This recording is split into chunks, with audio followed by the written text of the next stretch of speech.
Depois dos 40, você já sabe tudo que você não quer. A vida te ensinou. Se você não fez nada, a vida te ensinou. Uhum. Depois dos 50, é muito melhor. Porque você já sabe tudo que você quer.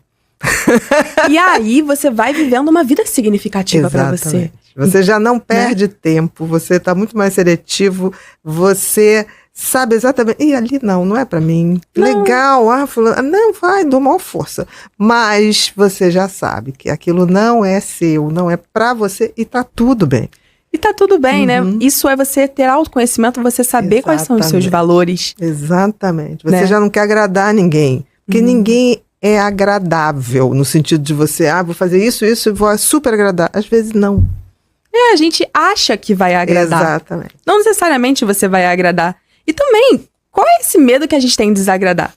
Ocorre, né? A Ocorre. gente sem querer.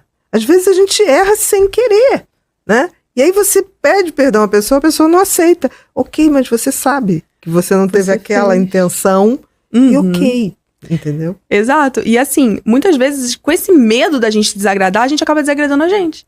O tempo todo. Eu acho que a grande maioria das pessoas. Então, por exemplo, muita gente não se divorcia de uma relação tóxica, que já não tá mais feliz há muito tempo, porque a gente é casado há muitos anos, a gente precisa ficar aqui, a gente tem filho, né? Então, assim, com medo de desagradar muitas vezes a sociedade ou até mesmo a família. Você abre mão da sua felicidade. Com certeza. Mas tem uma coisa que é pior, Júlia. Tem gente que nem sabe o que seria a sua felicidade. Isso. Eu vejo muita gente dentro disso aí que você está falando, tem um casamento ruim, tem uma relação que seja, pode ser uma relação de amizade, pode ser uma relação profissional, mas ela está confortável até naquele sofrimento. É um sofrimento conhecido. Totalmente. A questão é que as pessoas têm muita dificuldade também de sair porque elas não sabem para onde vão. Estão muito perdidas. Não basta identificar. Tem que identificar e tem que ter o tal do autoconhecimento para saber o que você vai buscar. Ninguém acha o que não sabe o que está procurando. E por isso é uma coisa que a gente vê muito, né? Inclusive em relacionamento, né? É muito.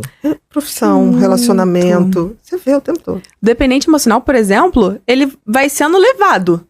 Total. Porque ele vai sofrendo de uma despersonalização, né? Ele não vai sabe deixando quem de ser. é. Ele já tem uma personalidade ainda imatura, com dificuldades, mas ele vai se despindo mesmo, né? Vai se despindo, esquecendo. Esquece. Eu lembro que, por exemplo, eu já cheguei num estado de não lembrar o que eu gostava de comer. Canal Motivamento. Inscreva-se, curta e compartilhe.